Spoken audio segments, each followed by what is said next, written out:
ఎన్నో సంవత్సరాలుగా పెండింగ్ ఉన్న సమస్య అంటే హలో ఇంకా కనెక్ట్ కాలేదు నీకు కొండవాళ్ళు మీ లైన్స్ అన్ని కనెక్ట్ కాకపోతే మీకు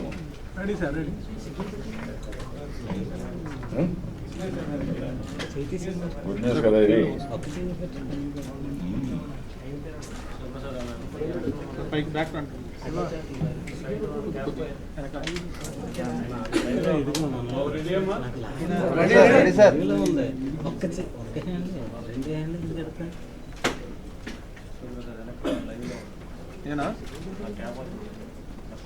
ఎన్నో సంవత్సరాలుగా పెండింగ్ ఉన్నటువంటి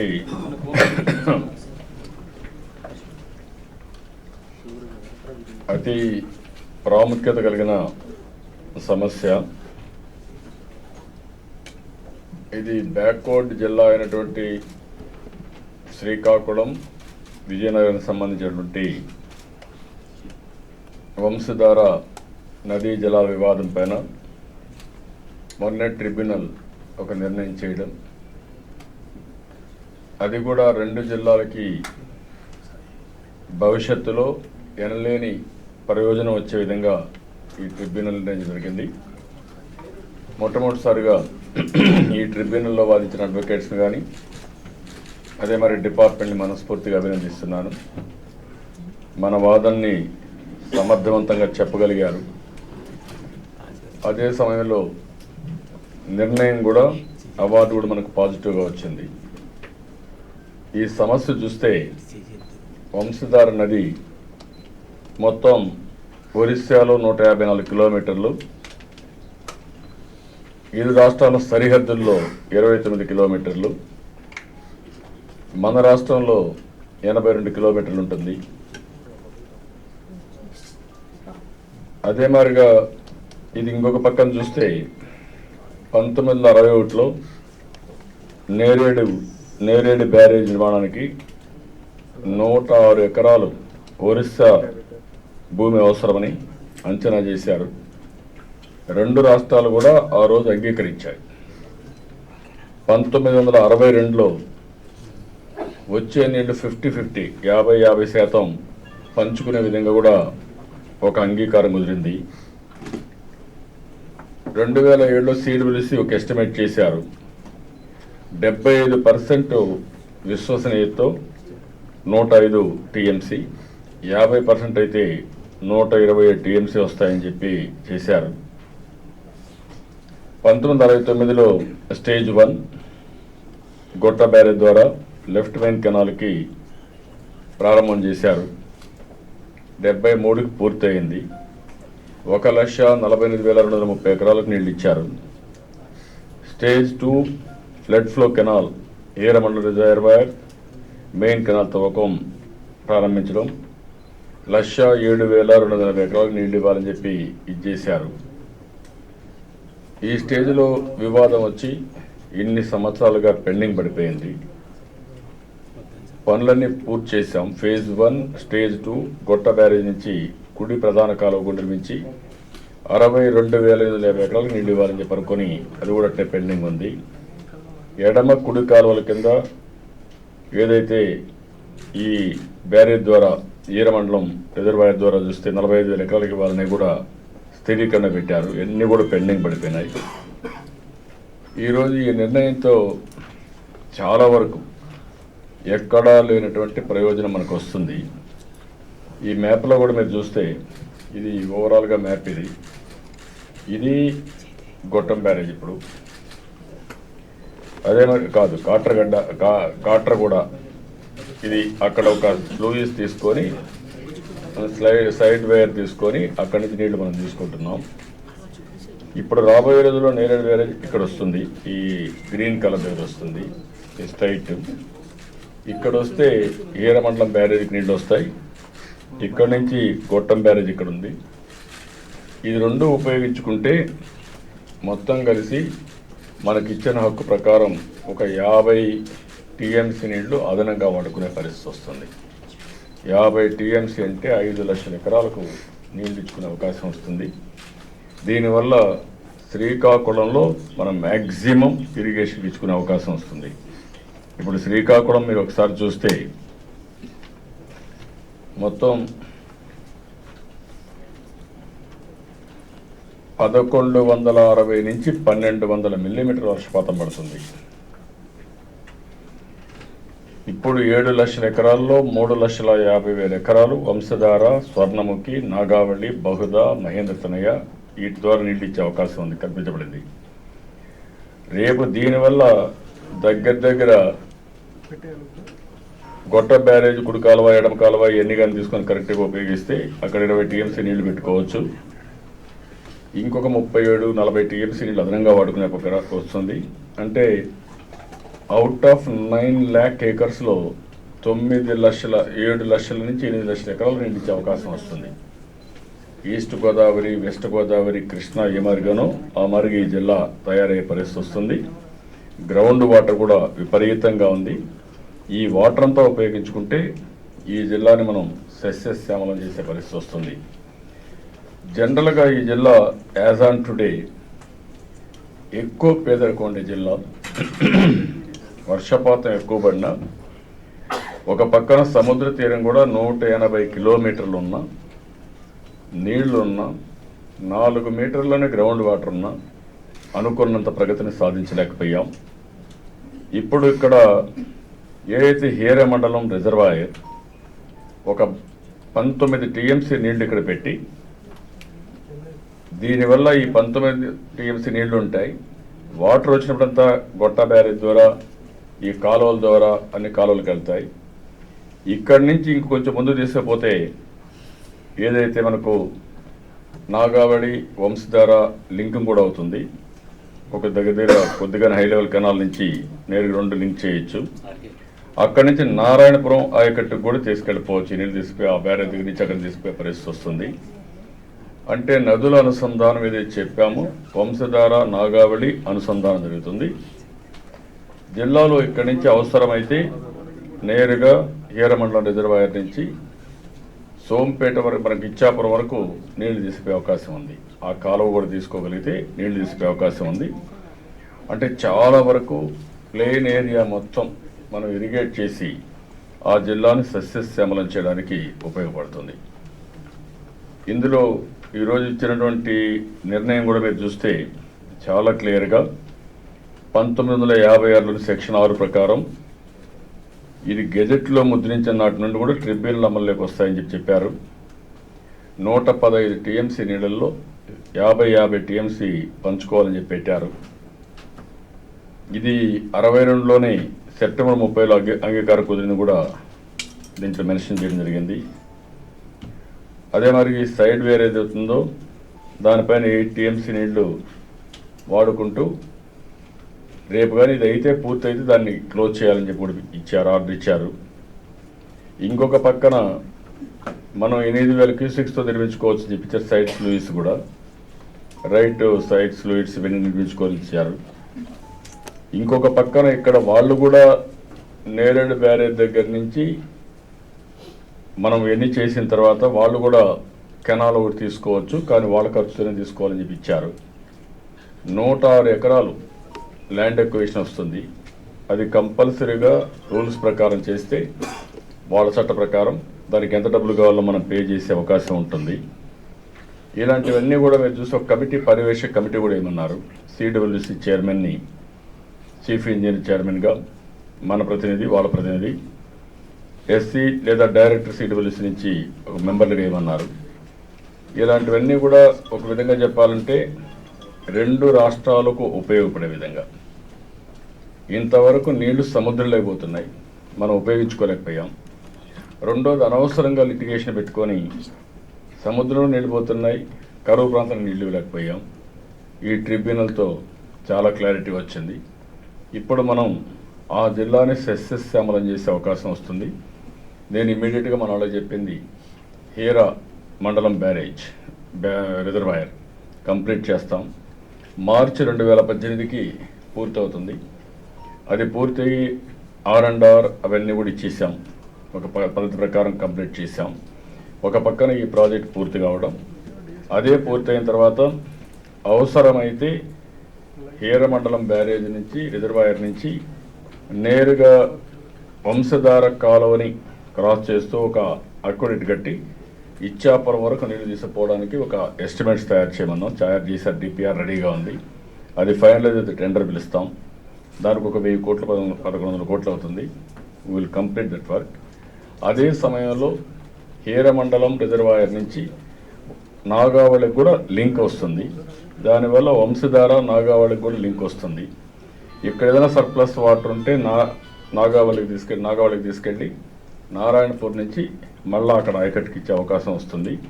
ఎక్కడికక్కడ నదుల అనుసంధానం ఏది చెప్పానో ఆ నదుల అనుసంధానానికి కూడా శ్రీకారం చుడుతున్నాం. అనేక లాభాలు దీనివల్ల.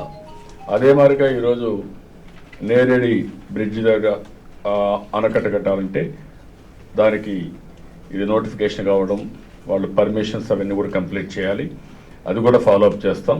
అది ఫాలోఅప్ అయితే ఆటోమేటిక్గా దానికి కూడా ఒక 500-600 కోట్లు అవుతుంది. అది కంప్లీట్ చేయగలిగితే శ్రీకాకుళం మొత్తం స్టెబిలైజ్ అవుతుంది. ఒక పక్క గ్రౌండ్ వాటర్, ఇప్పుండే రిజర్వాయర్స్ మొన్న మహేంద్ర తనవి కూడా క్లియర్ చేశాం. అది కూడా 4 TMs ఆఫ్ వాటర్ పెట్టే పరిస్థితి వస్తుంది. అంత మునిపే మద్దు వలస నేనే పూర్తి చేశాను. తోటపల్లి నేనే పూర్తి చేశాను. నేనే ముందు ఫౌండేషన్ వేసాను, మళ్ళీ నేనే పూర్తి చేశాను. ఇప్పుడు ఇవన్నీ కూడా పూర్తి చేస్తున్నాం. ఇవన్నీ పూర్తి అయితే శ్రీకాకుళం జిల్లా వ్యవసాయానికి ఏమాత్రం డోకా ఉండదు. ఒక బ్రహ్మాండమైన వ్యవసాయం వస్తుంది. మొన్న కూడా ఒక 25,000 సోలార్ ఎనర్జీ పంప్ సెట్స్ కూడా ఇస్తానని చెప్పడం జరిగింది, బోర్వెల్స్ వేసి. ఎందుకంటే అక్కడ 4 మీటర్ల కంటే పైన నీళ్లు ఉన్నాయి. ఆ నీళ్లు కూడా ఉపయోగించుకోవాల్సిన అవసరం ఉంది. ఈ ప్రాజెక్టులు కూడా దానికి బాగా ఉపయోగపడుతుంది. సముద్రంలో పోయే నీళ్లు మనం ఉపయోగించుకుంటాం. It is wonderful judgement. చాలా సంతోషం. దీనిపైన ఏదైతే చిరకాల వాంఛ, చాలా సంవత్సరాలుగా పెండింగ్ ఉన్నటువంటి వివాదం దానికి తెరబడింది.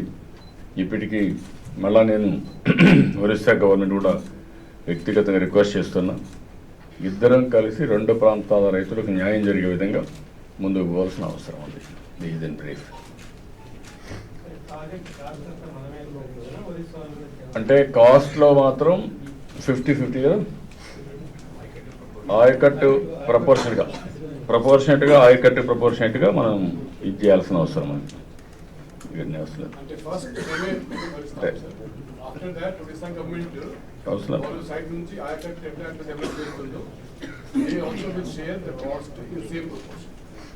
కూడా స్టేజ్ 1 ఫేజ్ 2 వరకు అయినాయి, అన్నీ కంప్లీట్ చేసాం. ఇప్పుడు బ్యారేజ్ కూడా నీళ్లు రావాలి. బ్యారేజ్కి నీళ్ళు వస్తే స్టెబిలైజేషన్ వస్తుంది, స్థిరీకరణ వస్తుంది. అదే మరిగా ఈరోజు మనకు ఇక్కడి నుంచి పైన నీళ్లు తీసుకెళ్ళాలి. ఇంతవరకు పైన నీళ్లు తీసుకుపోవాలంటే ఒరిస్సా గవర్నమెంట్ అడ్డం పెట్టేవాళ్ళు. ఇప్పుడు ఏదైతే హీరమండలానికి నీళ్లు, రిజర్వాయర్కి నీళ్లు వస్తే అక్వెడక్ట్ ద్వారా ఇచ్చాపురంకి నీళ్లు పోయే అవకాశం. So we can take up to Ichchapuram on gravity. That is the biggest advantage. ఇది నేను ఫస్ట్ తోటపల్లికి పోయినప్పుడు బ్రెయిన్ స్టార్మింగ్ సెషన్లో నేను ఆ రోజు చెప్పింది మా వాళ్ళకి, ఇమీడియట్గా దీన్ని స్టార్ట్ చేయాలని ఆ రోజు చెప్పాను. చెప్తే కోర్టులో ఉంది, ట్రిబ్యునల్లో ఉంది, ప్రాబ్లమ్స్ ఉన్నాయంటే అప్పటి నుంచి వెయిట్ చేశాం. ఈరోజు శుభ సమయం, మంచి టైం వచ్చింది, అది కూడా క్లియర్ అయింది. మీకు రాయడానికి మీరేం కష్టపడాలి, కనీసం రాజకీయాల్లో మంచి తీవి కబురన్నా అందరికీ చెప్పాలి. మీరు ఇచ్చారా? మత్తు కలిపి వెళ్ళ కదా. ఈరోజు ఏం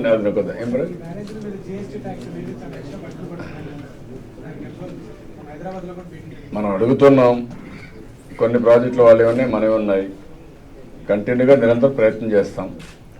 ఎందుకంటే కొన్ని జిఎస్టీ వేసినప్పుడు ఫ్యూచరిస్టిక్, ఇప్పుడు ఇరిగేషన్ ఇది అవసరం ఉంది. అన్ని ప్రభుత్వాలు కలిసి పెద్ద ఎత్తున కంప్లీట్ చేయాల్సింది సాగునీటి సమస్య. భవిష్యత్తులో కూడా జలవనరులకు ప్రాధాన్యత ఇస్తే అగ్రికల్చర్ చాలా వరకు లాస్ట్ టైం మనం చూస్తే 30% డెఫిషిట్ రెయిన్ఫాల్, మనం చేసిన పనుల వల్ల, వాటర్ మేనేజ్మెంట్ వల్ల, ఇరిగేషన్లో చేసిన పనుల వల్ల లాస్ట్ టైం 14% గ్రోత్ వచ్చింది. ఈ సంవత్సరం ఫస్ట్ క్వార్టర్లో 27.2% గ్రోత్ వచ్చింది. దీనివల్ల రైతాంగంలో స్టెబిలిటీ వస్తుంది. వాళ్ళకు కూడా ఒక కాన్ఫిడెన్స్ కానీ కొంతవరకు వెసులుబాటు వస్తుంది. ఇలాంటి వాటి వల్ల మళ్ళీ జిఎస్టీ ఇవన్నీ వస్తే చాలా ప్రాబ్లం వస్తుంది. రెండోది, మేము ట్రిపుల్ ప్లే బాక్సెస్ పెట్టి టెక్నాలజీ లాస్ట్ వైల్ చేసేపోవాలంటే దానిపైన కూడా 5% 18% వేసేసారు. ఇవన్నీ కూడా టెక్నాలజీ పెనిట్రేషన్ కూడా జరగాలి. అదే సమయంలో ఎక్కడ రెవెన్యూస్ పెంచుకోవాలి, ఎక్కడ కొంత ఫ్లెక్సిబిలిటీ పెట్టాలి. ఇప్పుడు హ్యాండ్లూమ్ పైన కూడా కొద్దిగా రిలీఫ్ ఇచ్చారు, కానీ అలాంటి ప్రాబ్లమ్స్ ఉన్నాయి. ఎప్పటికప్పుడు will bring to the notice అది GST council will work it out. గట్టిగా ప్రయత్నం చేస్తున్నారు. కనీసం తెల్లారితో స్నానం కూడా చేసే పని లేదు. హైదరాబాద్లో స్నానం చేసి ఇక్కడ రావాల్సి వచ్చిండేది. ఆడ కూడా నీళ్ళు లేవు. హైదరాబాద్ కూడా నీళ్ళు వచ్చే పరిస్థితి లేదు. ఇప్పుడు నాగార్ సాగర్లో కూడా ఎండిపోయే పరిస్థితి వస్తూ ఉంది. This is the reality. అందుకని ఇప్పుడు 66 టీమ్స్ నీళ్ళు తీసుకొచ్చాం. One has to appreciate the efforts. 13 లక్షల ఎకరాలకు సాగునీరు ఇవ్వగలిగాం. ఇది బిగ్గెస్ట్ అచీవ్మెంట్. అదే మరిగా ఆ పక్క పురుషోత్పట్నం కూడా ఈరోజు ఏలేశ్వరం రిజర్వాయర్ కూడా నీరు తీసుకోగలుగుతున్నాం. అది కూడా వస్తే దానిపైన చాలా వరకు మనకు అది కూడా నిండితే ఒక విశాఖపట్నానికి స్టెబిలిటీ వస్తుంది. విశాఖపట్నానికి వచ్చే డ్రింకింగ్ వాటర్ ఇచ్చే రిజర్వాయర్స్ అన్నీ అక్కడ లోకల్గా విజయనగరం, విశాఖపట్నం లోకల్ ఆయకట్టుకు నీళ్ళు ఇచ్చే పరిస్థితి వస్తుంది. వీఆర్ వర్కింగ్ అన్నట్టు. ఈరోజు చూస్తే మొత్తం ఇప్పుడు కూడా 758 టీఎంసీ నీళ్ళు సముద్రంలో పోయినాయి. మనం వాడుకున్న 66 టీఎంసీలు కాకుండా దగ్గర 758 టీఎంసీలు వెళ్ళాయి.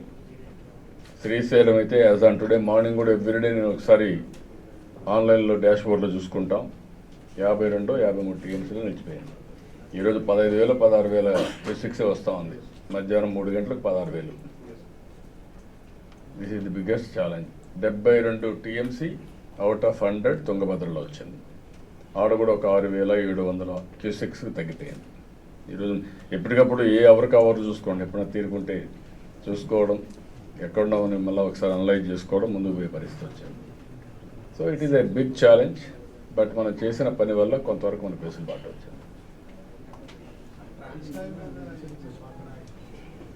అంటే మనకుండే చట్ట ప్రకారం, ప్రొవిజన్స్ ప్రకారం ఒక ఏజెన్సీ గారు చేయలేకపోతే in the interest of the project 60Cనే కదా, 60C ప్రకారం ఆ వర్క్ వేరే కాంట్రాక్టర్కి ఇంట్రెస్ట్ చేసే అవకాశం ఉంటుంది. టెండర్ పిలిచి దాని ప్రకారం ముందుకు పోతుంది. నోటీస్ ఇచ్చారు, దానిపైన ఫైనలైజ్ చేస్తారు. ప్రాసెస్లో ఉంది. కంపెనీ కాదు, ఆ వర్క్ వేరే కంపెనీకి ఇచ్చి కంప్లీట్ చేయిస్తారు. కొంత వర్క్ ఏదైతే ఉందో ఆ వర్క్ వాళ్ళు పూర్తి చేయలేనప్పుడు overall interest of the project ఆ వర్క్ డిలీట్ చేసి ఆ వర్క్ వేరే వాళ్ళకి ఇచ్చి కంప్లీట్ చేస్తారు. దీంట్లో ఏముంటుంది, కడవన్నీ వాళ్ళు చేసిన పని వాళ్ళు చేస్తారు కదా. రీడింగ్లో డిఫరెంట్ టైప్ ఆఫ్ సైక్లోన్స్. ఒరిజినల్గా మనం 96, 97లో హరికేన్ వచ్చింది. అప్పుడు మొన్న వచ్చింది హుదుహుదు. అంతకుముందు హరికేన్ అప్పుడు మనకి హిట్ చేసింది. దివిసీమ కాదు, ఆ కోనసీమ అంతా మొత్తం అప్పుడు చేసిందంతా కూడా దట్ ఈస్ హరికేన్. ఇప్పుడు మొన్న హరికేన్ అక్కడ టచ్ అయ్యింది. What is that cyclone. కాబట్టి ఇప్పుడు మనకు ఆ సిమ్టమ్స్ ఇప్పుడేం లేవు. Okay, A type of cyclone వస్తుంది అనేది it is only A matter of in the sea development బట్టి ఉంటుంది తప్ప హరికేన్ మాట ఇప్పుడు రాలేదు, ఇప్పుడు లేదు. సముద్రంలో అలాంటి సిమ్టమ్స్ ఎక్కడ లేవు ప్రస్తుతం. వచ్చేదానికి ఉంటాయంటే డెఫినెట్గా ఆంధ్రప్రదేశ్ ఎప్పుడు కూడా హరికేన్ కానీ మన హుదూద్ వచ్చినప్పుడు కూడా ఆంధ్రప్రదేశ్ 2 సమస్యలు ప్రధానంగా ఉన్నాయి. ఒకటి కరువు, 2 సైక్లోన్స్. ఇప్పుడే కాదు ఎప్పటి నుంచో మాట్లాడుతున్నాం. ఈ 2 కూడా సమర్థవంతంగా మనం ఎదుర్కోవాలి. సముద్రం ఎక్కడున్నా అడ్వాంటేజెస్ ఉంటాయి, డిసడ్వాంటేజెస్ ఉంటాయి. ఈ 2 కూడా ఫేస్ చేసుకోవాలి. ఏ ప్రదేశం కూడా సేఫ్ అని చెప్పలేము. అమెరికా సేఫ్ అనుకుంటే అమెరికా తీవ్రమైనటువంటి అన్సేఫ్ అయిపోయింది. మీరు చూడండి, అమెరికాలో ఒకప్పుడు సేఫ్ అనుకున్నాం, ఇప్పుడంతా తుఫాన్లు ఉన్నాయి, తీవ్రవాదం వచ్చింది, అన్నీ వచ్చాయి. వస్తూ ఉంటాయని. How to balance environment. మీరంతా చెట్లు నాటరు, ఎక్కడ కుదురుతుంది? అందరం కూడా ఇవన్నీ కూడా చేయాలి. వాటర్ కన్జర్వేషన్ చేయమంటే ఎవరు చేయరు. ప్రజల్లో కూడా చైతన్యం రావాలి, రివర్స్ మళ్ళీ రివైవ్ కావాలి, ఎన్విరాన్మెంట్ బ్యాలెన్స్ కావాలి. దానివల్ల ఇవన్నీ కూడా సాధ్యం అవుతాయి. చూసాం 2 విషయాల్లో అమరావతి డిజైన్స్ మీరు చూసినప్పుడు మనం ఒక ప్రెస్టీజియస్గా 2 బిల్డింగ్స్, ఐకానిక్ బిల్డింగ్స్ తీసుకున్నాం. ఒకటి అసెంబ్లీ బిల్డింగ్, 2 హైకోర్టు బిల్డింగ్. 3వది కల్చరల్ కాంప్లెక్స్ కూడా మన వారసత్వాన్ని చూపించే విధంగా చేయాలనేది కూడా ఆలోచిస్తున్నాం. ఈ 3 ప్రాజెక్టుల్లో కడవన్నీ కూడా గవర్నమెంట్ కాంప్లెక్స్లు అవన్నీ వస్తాయి, హౌసింగ్ అవన్నీ వస్తాయి. అవన్నీ వర్కౌట్ చేస్తున్నాం. అవి కూడా డీటెయిల్స్ అన్ని వర్కౌట్ చేసి ఇప్పటికి కూడా అందరికీ ఆర్కిటెక్ట్లు పెట్టి వీఆర్ వర్కింగ్ ఆన్ దాట్. అయితే ఇక్కడికి వచ్చినప్పుడు ఈ 2 బిల్డింగ్స్ ముందు జపాన్ ఆర్కిటెక్ట్ పెట్టాం, మాకీ అసోసియేట్స్. అది పెద్ద మాకు నచ్చలేదు, అంత బాగా రాలేదు. ఈరోజు మళ్ళీ నార్మన్ ఫోస్టర్ డిజైన్ చేశారు. చాలా మీటింగ్స్ పెట్టుకున్నాం, చేశారు. కానీ ఇంకా కొంచెం దానిపైన ఎక్సర్సైజ్ చేయాల్సిన అవసరం ఉంది. ఇక్కడ అవన్నీ పనులు అవుతూ ఉంటాయి. ఇది ఇంకొక నెల 10 రోజులు, 1 నెల లేట్ అయినా కూడా ఏదో తొందరగా వేసేయడం కాకుండా ఫస్ట్ ఆఫ్ ఆల్ డిజైన్స్ నేను సీజ్ చేసి బెస్ట్ ఐకానిక్ బిల్డింగ్ వచ్చేట్టుగా, అదే మరి ఫంక్షనల్ బిల్డింగ్ వచ్చేది చేసుకొని దెన్ వర్క్ స్టార్ట్ చేస్తాం. అంటే పోస్ట్పోన్ అంటే ఎవరు చెప్పలేదు, అనుకోలేదు, మా వాళ్ళు అన్నారు. కానీ ఇప్పుడంటే పని అయినాక డేట్ ఫిక్స్ చేయాలి తప్ప ముందు ఎట్లా ఫిక్స్ చేయాలని చేయలేం కదా. అట్లా అని చెప్పి డేట్ పెట్టాం కాబట్టి చేసేయాలని చేసేస్తాను అనుకోలేని కొన్ని సమస్యలు వస్తాయి. నేను ఏ పని చేసినా ఒక నిష్టగా, ఒక పద్ధతి ప్రకారం చేయాలి. దానివల్ల ఫలితాలు రావాలి. అంతేగా తొందరపడిపోయేసి చేయడం కరెక్ట్ కాదు. క్వాలిటీ కూడా కాంప్రమైజ్ లేదు. ఫ్యూచరిస్టిక్ సిటీ కాబట్టి ఇక్కడెక్కడ నేను రాజీ పడడం లేదు ఏ విషయంలో కూడా. చూద్దాం, ఆయన రిక్వెస్ట్ చేస్తాం ఆయనకి. ఎందుకంటే ఒక డైరెక్టర్గా very creative director, is having so many ideas. ఆయన ఇచ్చే ఐడియాస్ అన్ని ఆర్కిటెక్ట్ ఏ విధంగా అమలు చేయాలో అమలు చేసి ఆచరణ సాధ్యమైన ఆలోచనలు ఉంటాయి. నేను ఒకసారి అడిగితే ఆ మాట అన్నారు, నేను ఆలోచనలు ఇస్తానండి, మీకు ఎంతవరకు ఆచరణ సాధ్యం తెలియదు కదా. మేము సినిమాలు అంటే సెట్టింగ్స్ అవన్నీ చేస్తాం, అందులో సినిమాల్లో ఇవి కూడా ఉపయోగిస్తారు, గ్రాఫిక్స్ ఉపయోగిస్తాం. కానీ మీకు అట్ట కాదు, ఇది రియలిస్టిక్ కదా అని చెప్పి అన్నాడు. ఏదైనా we want take is ideas also. ఆయనే కాదు, మన కమిటీలో కూడా బెస్ట్ పీపుల్ని పెట్టాం. GMR Srinivas, GVK, one of the best airport బాంబేలో కట్టారు. మన అతని పేరు నూజివీడ్ సీట్స్, మన శ్రీ సిటీ అతను కూడా పెట్టాం, రాజును కూడా పెట్టాం. వీళ్ళందరూ కూడా సమాజంలో మన రాష్ట్రంలో ఉండి బెస్ట్ ఐడియాస్ ఉండడం పెట్టాం. వాళ్ళ కాంట్రిబ్యూషన్ తీసుకుంటాం. ఇంకా ఎవరైనా బయట వాళ్ళు కాంట్రిబ్యూట్ చేయగలిగినా అవి కూడా తీసుకొని అన్నీ ఇంటిగ్రేట్ చేసి one of the best city చేయాలని మా ఆలోచన.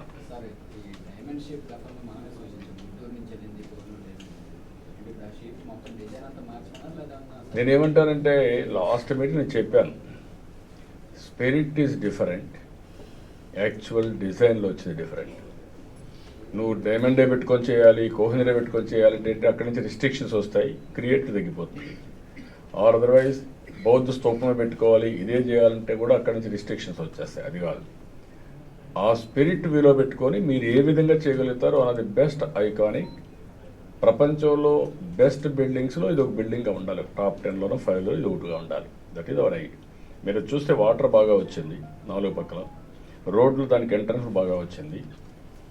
ఆ రిఫ్లెక్షన్ కూడా వాటర్లో బిల్డింగ్ కూడా బ్యూటిఫుల్గా ఉంది. కానీ ఇంకా దాన్ని మార్పులు చేర్పులు అవసరం. ఎందుకంటే ఎక్కడ కూడా కొన్ని దగ్గర మన దగ్గర ఒకప్పుడు టెంపుల్స్ కట్టేవాళ్ళు, వాటర్లో టెంపుల్స్ కట్టడం అవన్నీ కూడా కొన్ని ఉన్నాయి. ఇప్పుడు స్వర్ణ దేవాలయం కొద్దిగా వాటర్లో ఉంది, అలాంటి కొన్ని ఉన్నాయి.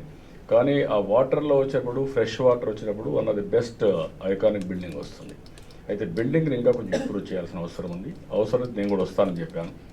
మనవాళ్ళంతా హోంవర్క్ చేసిన తర్వాత ఒకసారి పోయి కూర్చొని I want to get it done the best, దాంట్లో రాజీ లేదు.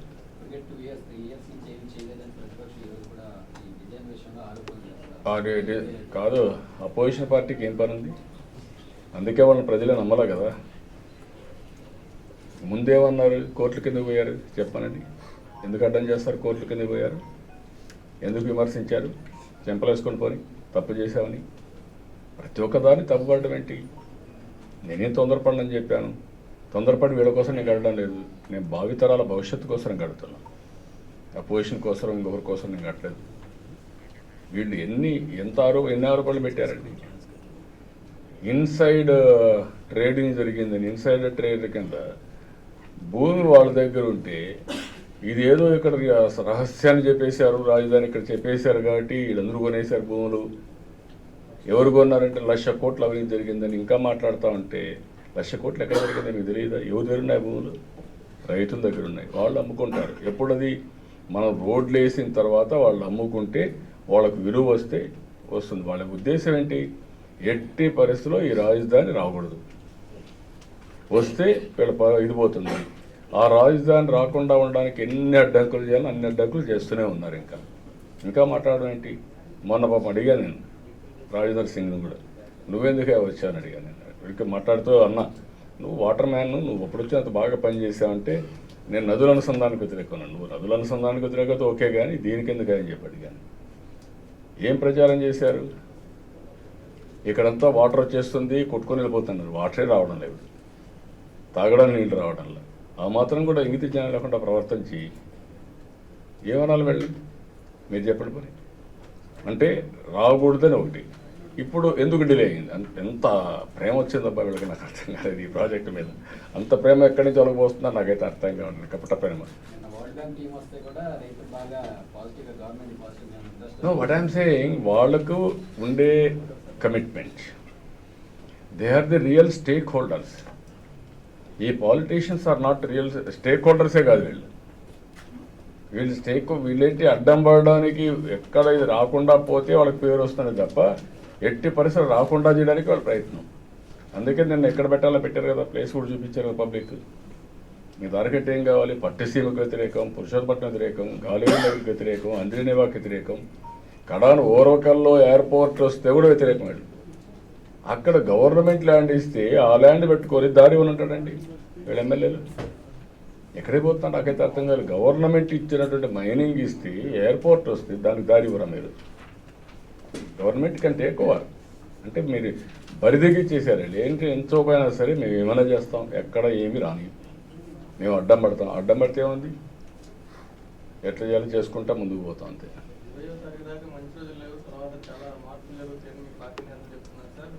ఎవరికి వలసలు? ఎక్కడ పార్టీలు ఎక్కడ ఉన్నాయి? No, as long as we do good work, people are with us. They will be with us. ప్రజలకు కావాల్సింది అభివృద్ధి, సంక్షేమం, మెరుగైన పాలన. రాజకీయ నాయకులకు కావాల్సింది అభివృద్ధిని అడ్డుకోవడం, వాళ్ళ ప్రాబల్యం పెంచుకోవడం, తద్వారా ప్రయోజనం పొందడం. That is the conflict. అందుకే నేను ఎప్పుడు చెప్తున్నా, సుపరిపాలన మంచి రాజకీయాలకు నాంది. మంచి పాలన ఇచ్చినంత వరకు ప్రజలు ఎప్పుడు ఉంటారు.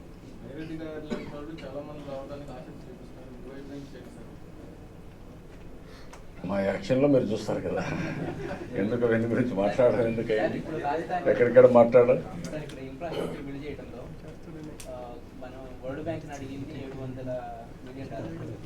వరల్డ్ బ్యాంకే కాదు, there are so many agencies. నేను అప్పుడు కూడా చెప్పాను మీకు, ఈ ప్రాజెక్టు మీద మన దగ్గర ఉండే డబ్బులు ఖర్చు పెట్టలేము, ఏదైనా ఉంటే కొద్దిగా ఖర్చు పెడతాం. కానీ ఇందులో ఆదాయం వస్తుంది.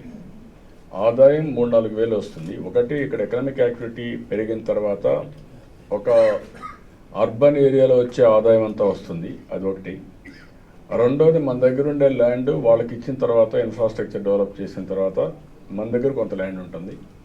ఆ ల్యాండ్ కూడా రేటు పెరిగిన తర్వాత మీద కొంత డబ్బులు వస్తుంది. ఇవన్నీ కలిపి ఏ విధంగా ఇవన్నీ రీపే చేయాలి, ఎన్ని సంవత్సరాలు రీపే చేయాలి, ఒక షెడ్యూల్ వర్కౌట్ చేసాం. దాని ప్రకారం ముందుకు వెళ్తుంది. వరల్డ్ బ్యాంక్ ఇచ్చే డబ్బులే కాకుండా ఇంకా ఎక్కడ కాస్ట్ ఎఫెక్టివ్ ఫైనాన్స్ వస్తుందో అది బారో చేస్తాం. లోయెస్ట్ కాస్ట్తో ఎక్కడ వీలైతే అక్కడ తీసుకొని కరెక్ట్గా ఈ ప్రాజెక్ట్ని ముందుకు తీసుకెళ్తాం. ఇంకొకటి సార్, సీడ్ యాక్సెస్ రోడ్స్ మనం స్టార్ట్ చేసి చాలా ఫాస్ట్గా అవుతుంది, నేను చూసాను. అయితే ఈ ఎప్పటిలోగా పూర్తి అయిపోతుంది అనేది మన No, అంచనా. ఇచ్చాం డేట్స్ ఇచ్చాం, అన్నిటికీ డేట్స్ అది ఇచ్చి ముందుకు పోతున్నాం. ఈచ్ రోడ్ ఆల్ 7 roads కూడా డేట్స్ ఇచ్చాం. అవన్నీ కూడా దాన్ని కూడా కొంత అడ్డం పడ్డారు, కొన్ని ఇంకా అక్విజిషన్ అడ్డం పడ్డారు, పడుతున్నారు కదా, ఇంకా చూస్తున్నారు కదా. అడ్డం పడినా కూడా దాన్ని ఏ విధంగా చేయాలని చట్ట ప్రకారం విల్ బి వెరీ ఫామ్. ఇంకొకటి కూడా ఉంది సార్, రైతులకి మనం ల్యాండ్ రిటర్న్ ఇచ్చాం కదా, ల్యాండ్ ఎక్కడెక్కడ ఎవరికి వస్తుందో చూపించారు కూడా. అయితే వాళ్ళ యాక్టివిటీస్ అంటే వాళ్ళు కన్స్ట్రక్షన్ చేసుకోవడానికి కానివ్వండి, వాళ్ళు అమ్ముకోవడానికి కానివ్వండి, లేదంటే వేరే ఇంకేదైనా చేసుకోవడానికి కానివ్వండి, ఎప్పటికీ మనం మన పర్మిషన్స్ రెడీ, మనకేం బాధ లేదు. ఓన్లీ ఇన్ఫ్రాస్ట్రక్చర్ డెవలప్ చేస్తే వాళ్ళు ఎప్పుడు కాబట్టి అప్పుడు అమ్ముకోవచ్చు. మనం ఇచ్చింది 10 సంవత్సరాలు యాన్యుటీ ఇచ్చాం. ఎవ్రీ ఇయర్ అరౌండ్ 10% పెంచుకుంటూ వెళ్ళాం. 3,000 5,000 2 ల్యాండ్స్కి స్లాబ్లకి. 10 ఏళ్ళ లోపల వాళ్ళు అమ్ముకుంటే రాదు. వాళ్ళు అమ్ముకోకుండా 10 ఏళ్ళ వరకు పెట్టుకుంటే ఈ యాన్యుటీ వస్తుంది. 10 years తర్వాత ఎంత రేట్ వస్తే అంత రేట్ వస్తుంది. దానికి మనం ఇన్ఫ్రాస్ట్రక్చర్ డెవలప్ చేయాలి. ఇప్పుడు టెండర్లు పిలుస్తున్నాం. టోటల్ ఇన్ఫ్రాస్ట్రక్చర్, రోడ్డు కానీ, కరెంట్ కానీ, వాటర్ కానీ, డ్రైనేజ్ కానీ అవన్నీ వేపిస్తాం. వేపించిన వాళ్ళు అమ్ముకోవచ్చు.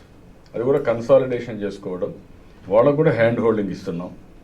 అవసరమైతే ఒక కన్సల్ట్ని పెట్టి భూమి అమ్ముకొని మళ్ళీ రోడ్డు మీద పడకుండా ఎట్లా దీన్ని ఇంకొంచెం వ్యాపారాలు పెంచుకోవడం, ఇంకా ఆదాయాన్ని పెంచుకోవడం, కొత్త వ్యాపారాలు చేయడం, ఏం చేయగలుగుతారో అవన్నీ కూడా వర్కౌట్ చేస్తున్నాం. ఇంకొక పక్కన వీలైతే కన్సాలిడేట్ చేసుకోమన్నాం. ఒక 500 200 ఉంటే వాల్యూ రాకపోవచ్చు.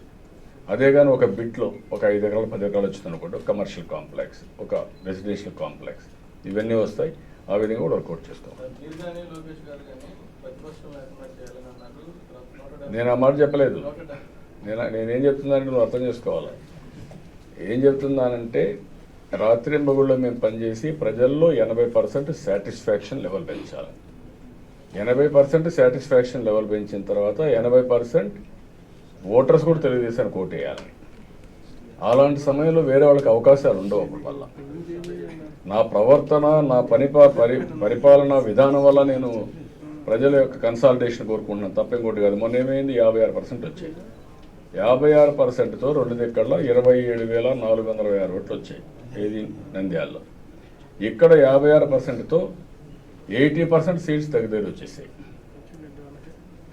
That is where I'm asking. ప్రజలకు మెరుగైన సేవలు అందించినప్పుడు తిరిగి మమ్మల్ని ఆశీర్వదించండి. దేనికోసం? తిరిగి మీకు మేలు చేయడానికి. వీళ్లకు అధికారం ఇస్తే ఏం చేస్తున్నారు? అడ్డుపడుతున్నారు. అన్నిటికీ అడ్డుపడి ఏం చేస్తున్నారు? మీకు నష్టం చేసే పరిస్థితి వస్తున్నారు. ఆ విషయం నేను చెప్తున్నాను everywhere. But this is a new politics, new way of development.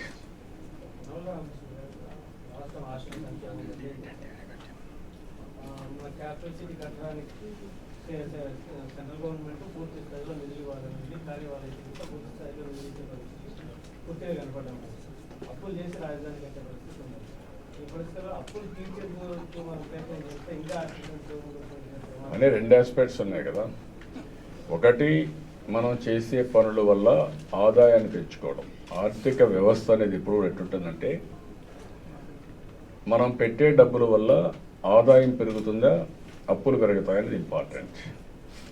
ఈరోజు మనం ఏం చేసాం? ఇరిగేషన్ బాగా చేసాం. ఈరోజు 27.2% అగ్రికల్చర్లో ఆదాయం పెరిగింది. అంటే సంపద, జీడిపి పెరిగింది ఫస్ట్ క్వార్టర్లో. ఆల్ ఇండియా లెవెల్ 2% పెరిగింది. దీంతో ఏమైంది? 65% వ్యవసాయం పైన ఆధారపడే వాళ్ళకు ఒక స్టెబిలిటీ వచ్చింది. వాళ్ళ ఆదాయం పెరిగింది. వన్స్ వాళ్ళ ఆదాయం పెరిగినాక ఒక సుస్థిరత వచ్చింది. అదే మాదిరిగా ఈరోజు ఏదైతే రాజధానికి 33,000 ఎకరాలు 40,000 కోట్ల రూపాయలు విలువ చేసి ఆస్తి ఇచ్చారు. దానిపైన మనం ఏం చేసాం? సింగపూర్ కంపెనీ కానీ ఇంకొన్ని కానీ ఇవన్నీ వచ్చిన తర్వాత మాస్టర్ ప్లాన్ డీటెయిల్స్ వల్ల దీనికి ఇంకా వాల్యూ పెరిగింది. ఇప్పుడు నాలెడ్జ్ ఎకానమీలో all institutions we are bringing here. 13 medical కాలేజీలు, దేశంలో ఎక్కడా లేని మెడికల్ కాలేజెస్ ఈ రాజధాని ఏరియాలో, క్యాపిటల్ రీజన్లో వచ్చాయి.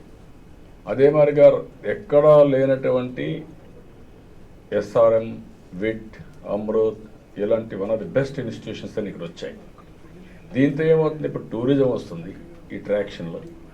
రోడ్లు ఇవన్నీ వచ్చిన తర్వాత ఇంకా చాలా ఎకనామిక్ యాక్టివిటీ వస్తుంది. ఇప్పుడు ఒక ప్రాజెక్ట్ వచ్చింది ఇస్తారు, మనం కొంత ల్యాండ్ ఇచ్చాం, వాళ్ళు ప్రొక్యూర్మెంట్ ఆఫ్ మెటీరియల్ చేశారు, స్టూడెంట్స్ వచ్చారు, 20,000, 30,000, 50,000 అల్టిమేట్గా 50,000 మంది స్టూడెంట్స్ ఇక్కడ ఉంటారు, 50,000 మంది కన్జ్యూమ్ చేస్తారు, ఫుడ్ కానీ ఇక్కడ ఉండడం కానీ అకామిడేషన్ కానీ, దానివల్ల మనకి ట్యాక్సెస్ వస్తాయి. That is economy. దానివల్ల గవర్నమెంట్కి ఆదాయం పెరుగుతుంది.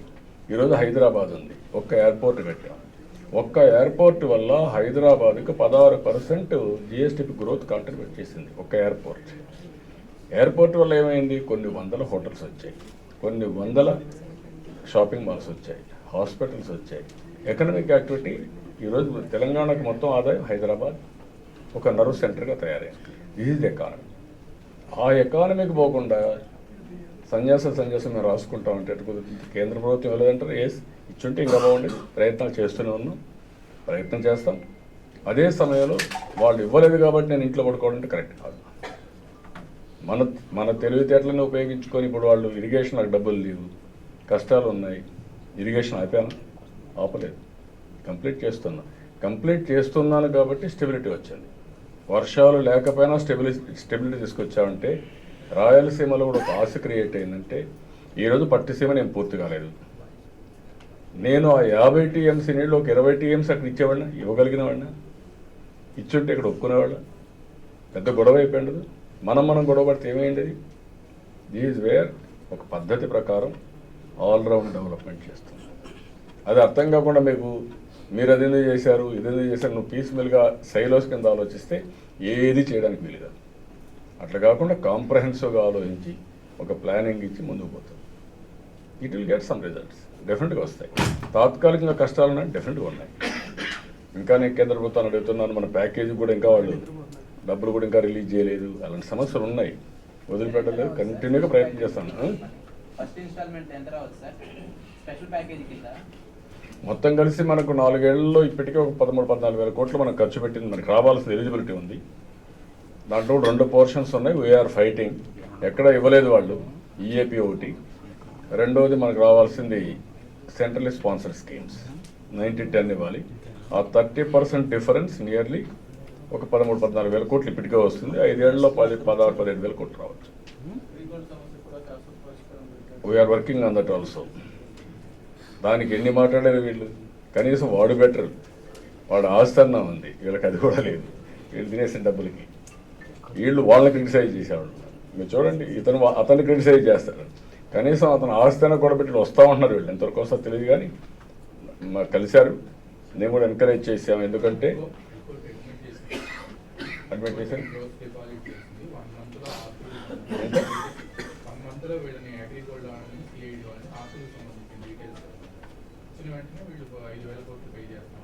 అదే, అందుకనే మొన్న వస్తే నేను చెప్పాను, పూర్తిగా సహకరిస్తాం. నాకు మీరు సిన్సియర్గా అటెంప్ట్ చేసినప్పుడు, గట్టిగా ప్రయత్నం చేసినప్పుడు సొల్యూషన్ దొరుకుతాయి. నేను ఈ రాష్ట్రంలో ఎవడు ఫ్రాడ్ చేసిన వాడిని ఎవరిని వదిలిపెట్టను. ఆనెస్ట్గా డబ్బులు సంపాదించుకుంటే నాకు ఏం బాధ లేదు.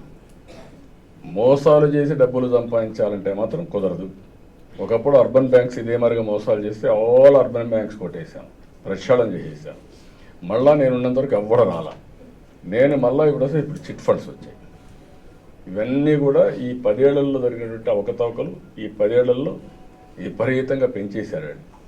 అందుకే ఎక్కడ కూడా స్కోప్ ఇవ్వకుండా సివిసిఐడి కానీ క్యాబినెట్ కానీ అనునిత్యం రివ్యూ చేశాం. I'm very happy. ఇప్పుడు అది కోర్టు కూడా ఒప్పుకున్నారు కాబట్టి తొందరలో అయిపోతే. నేను నిన్న శ్రీకాకుళం వెళితే మారుమూల ప్రాంతంలో తెట్టంగి గ్రామంలో కూడా అడిగారు, సార్ ఇది సార్ డబ్బులు సార్ అని అడిగే పరిస్థితి అక్కడ కూడా ఉన్నారు. బిగ్గెస్ట్ ప్రాబ్లం అన్నీ 4-5 స్టేట్స్లో ఉన్నాయి, మన ఒక్క స్టేటే కాదు. ఇది సార్ట్ అవుట్ అయితే ఇది. అందుకనే నేను ఆ రోజు 5 లక్షలు కూడా ఇస్తానని చెప్పాను. ఎట్టి పరిస్థితులు వదిలిపెట్టాం, కంట్రోల్ చేశాం. That is our victory.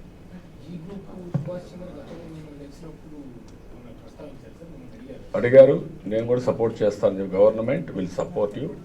నాకు కావాల్సింది ముందు డిపాజిట్స్ డబ్బులు పే చేయండి, తర్వాత మీరు ఏ విధంగా మీరు చేసుకోవాలి. వాళ్ళు వేరేదో ట్రస్ట్ డబ్బులు కూడా ఉందని ఏదో చెప్పారు వాళ్ళు. I'm very happy for that. If they can come and materialise, I will very happy. అంటే ఇదే జీ సుభాష్ అదే వాళ్ళ ఫౌండేషన్ ద్వారా చేశారు. ఫౌండేషన్ ద్వారా డబ్బులు ఉన్నాయని, చారిటీ కూడా ఖర్చు పెడతారని, ఆ డబ్బులు పెట్టి ఆఫ్టర్వర్డ్స్ ఇది రికవర్ చేసుకుంటారు. That is the proposal they gave me, that is the proposal they have given to court. That is a good thing. No but I'm saying ఆయన ఆస్తులు కూడా అక్వైర్ చేసిస్తున్నారు, అది కూడా ఆస్తులు ఉన్నాయి, అది కూడా చేసి తీసుకుంటారు. ఈయన ఆస్తులు ఏం చెప్పాలి చెప్పండి, అది కూడా చెప్పాలి కదా. వీళ్ళ ఆస్తులు కూడా ఇప్పుడు సరెండర్ చేయొచ్చు కదా ఈ స్ఫూర్తితో. తలకాయ నొప్పి లేకుండా ఉంటుంది. You can ask him. వాళ్ళందరూ అయిపోతాయి. వాళ్ళకొక రూల్, ఈయనకొక రూల్ కాదు కదా, ఈయనకొక అదే రూల్ కదా. ఈయన కూడా ఇచ్చేసి సరిపోతుంది. దీంతో 2004లో వచ్చిన ఆస్తులు తీసుకొని ఒక 10% వేసుకొని కడవన్నీ ఇచ్చేమని అనుకోని, బాగా తెలివైనాడు 20% వేసుకోండి లాభాలు. 20% కంటే ఎక్కడ రావు కదా మీకు లాభాలు. అవి తీసుకుని కడవన్నీ ఇచ్చేసి సరిపోతుంది. వన్స్ ఫర్ ఆల్ సెటిల్ అయిపోతుంది ఇష్యూ. ఈ ఫ్రాడ్ అంతా పోతారు. ఈ ఫ్రాడ్లో ఉండే వ్యక్తులందరూ ఈ రాష్ట్రం నుంచి ఎవరు ఉండకూడదనేది నా కోరిక. ఎక్కడ ఎవరు ఫ్రాడ్ చేసినా మీరు నాకు సజెస్ట్ చేస్తారు, అక్కడ సజెస్ట్ చేస్తే సరిపోతుంది. నేను కేశవరెడ్డిని వదిలిపెట్టను, అగ్రి గోల్డ్ వదిలిపెట్టను, ఇంకొక పక్కన అక్షయ గోల్డ్ వదిలిపెట్టాం, ఏ గోల్డ్ వదిలిపెట్టాం. అందరూ యూనిఫామే, ఎవరు చుట్టాలు కాదు, ఎవరిని వదిలిపెట్టే సమస్య లేదు. అందరికీ యూనిఫామ్ ట్రీట్మెంట్ ఉంటుంది. ఆంధ్రప్రదేశ్లో ఫ్రాడ్ చేసేవాడు ఉండేదానికి వీలు కాదు. That is my firm decision. Through you I'm giving this message. Okay.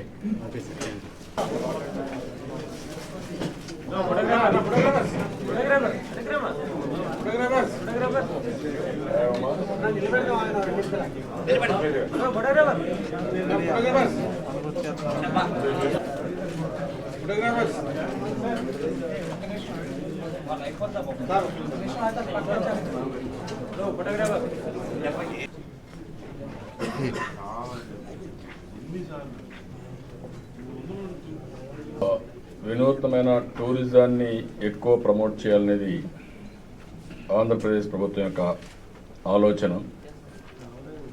టూరిజానికి రాష్ట్రంలో ఉజ్వలమైన భవిష్యత్తు ఉంది.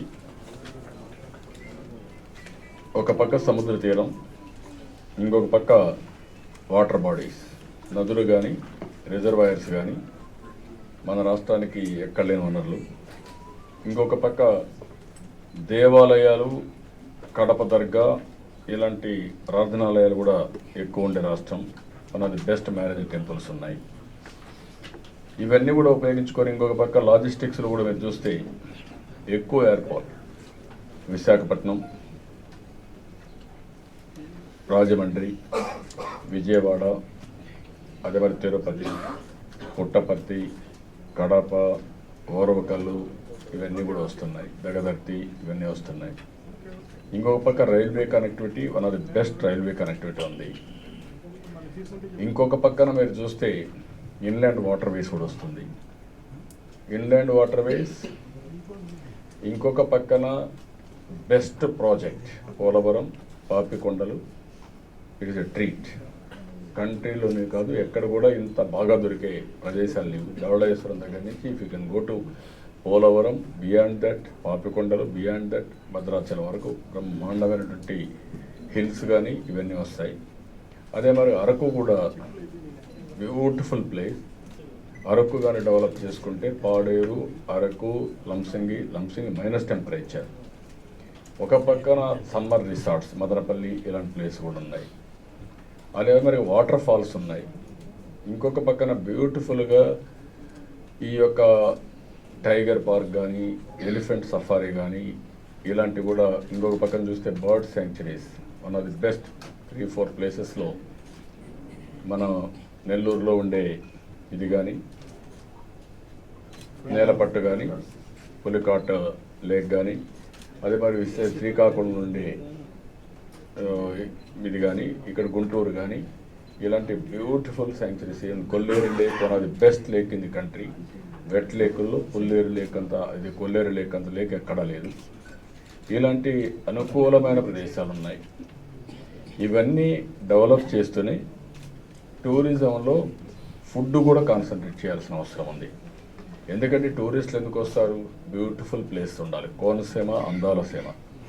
కోనసీమలో ఉన్నంత బ్యూటీ, నిన్న కూడా మీరు మాట్లాడుతూ జగద్గురు జగ్గి వాసుదేవ్ గారు మాట్లాడినప్పుడు నేను కేరళ చూశాను, కేరళ కంటే బ్యూటిఫుల్గా ఉంది. లేక్స్, ట్రీస్, ఇవన్నీ greenery, one of the best place ఇది అని అప్రిషియేట్ చేసే పరిస్థితికి వచ్చారు. అదే మరి మీరు కోనసీమకు పోతే వాటర్ ఫ్రంట్ కానీ, ఇంకొక పక్కన బ్యూటిఫుల్ కోకోనట్ గార్డెన్స్ కానీ, ప్యాడీ ఫీల్డ్స్ కానీ ఎక్కడా లేనటువంటి సుందరమైన ప్రదేశాలు అక్కడ ఉన్నాయి. ఇవన్నీ ఒక ప్లేస్ అనే కాదు, ఏ ప్లేస్కి పోయినా ఒకదానికొకటి కాంపిటీషన్లో ఉన్నాయి. దీన్ని మనం ప్యాకేజ్, ఇంకొక పక్క Gandikota, one of the best place. గండికోటలో మీరు చూస్తే అది it is a treat again. ఇది చూసినప్పుడు లోయ కానీ అవన్నీ చూసినప్పుడు ఎక్కడ లేని మాన్యుమెంట్స్ ఉన్నాయి. ఇవన్నీ కూడా మనం ఇచ్చేయాల్సిన అవసరం ఉంది. నెంబర్ ఆఫ్ హోటల్స్ రావాలి ఎక్కువగా, నెంబర్ ఆఫ్ ట్రావెల్ ఏజెన్సీస్ రావాలా, ఫుడ్ కూడా one of the best food items ఇక్కడ రావాలా, మన ఫుడ్ స్పెషలైజ్ చేయాలి, నేషనల్ ఇంటర్నేషనల్ హెల్తీ ఫుడ్ మనం ప్రమోట్ చేసే పరిస్థితి రావాలి. మన దగ్గర కల్చరల్ టీమ్స్, బెస్ట్ టీమ్స్ ఉన్నాయి. ఈరోజు మీకు Kuchipudi one of the best cultural programme ఉంది. ఈవెన్ గిరిజన్ ఇవైతే మీరు చూస్తే చాలా బ్యూటిఫుల్ ఇవి ఉన్నాయి. ఇవన్నీ కూడా చేయడం కోసం ఈరోజు ముందుకు పోతున్నాం. ఒక పక్క స్పోర్ట్స్ని కూడా ప్రమోట్ చేస్తున్నాం. స్పోర్ట్స్ని, బిజినెస్ని, టూరిజాన్ని ఇంటిగ్రేట్ చేస్తే, హెల్త్, ఎడ్యుకేషను ఇవన్నీ ఇంటిగ్రేట్ చేస్తే ఎవరైనా ఇక్కడికి వస్తే ఎడ్యుకేషన్లో రేపు ఏదైనా కాన్వకేషన్కి వచ్చారు, ఒక 5-6 రోజులు ఈ స్టేట్లో ఉండే పరిస్థితి రావాలి. ఎవరైనా హెల్త్కి వచ్చారు, వాళ్ళు కూడా 4-5 రోజులు ఇక్కడ ఉండి క్యూర్ అయిన తర్వాత కూడా ఒక 5-6 రోజులు ఉండి ఒక సెటిల్ అయిన తర్వాత పోయే పరిస్థితి రావాలి. కన్వెన్షన్స్కి వచ్చారు, విశాఖపట్నం, తిరుపతి, అమరావతిలో కన్వెన్షన్స్కి వచ్చారు, వాళ్ళు కూడా ఒక 3-4 డేస్ తిరిగే పరిస్థితి రావాలి. ఇలాంటివన్నిటికీ ప్రాధాన్యత ఇస్తున్నాం.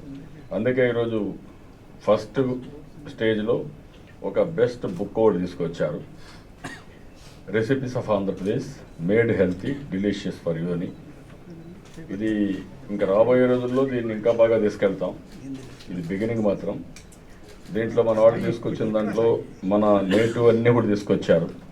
ఒక వెరైటీస్ అన్నీ కూడా, అపటైజర్స్ ఏమున్నాయి, మెయిన్ కోర్స్ ఏముంది, సెరిల్స్ ఏమున్నాయి, పల్సెస్ ఏమున్నాయి, నాన్ వెజిటేరియన్ ఏముంది. మన దగ్గర ఉండే ఫిష్ ఎక్కడా లేదు.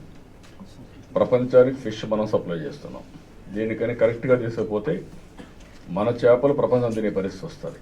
అలాంటి ఇప్పుడు ఉదాహరణకు మీకు ఇక్కడైతే ఈస్ట్ గోదావరి జిల్లాలో కోనసీమ పులస చేప అయితే వన్ ఆఫ్ ది బెస్ట్ అన్నమాట.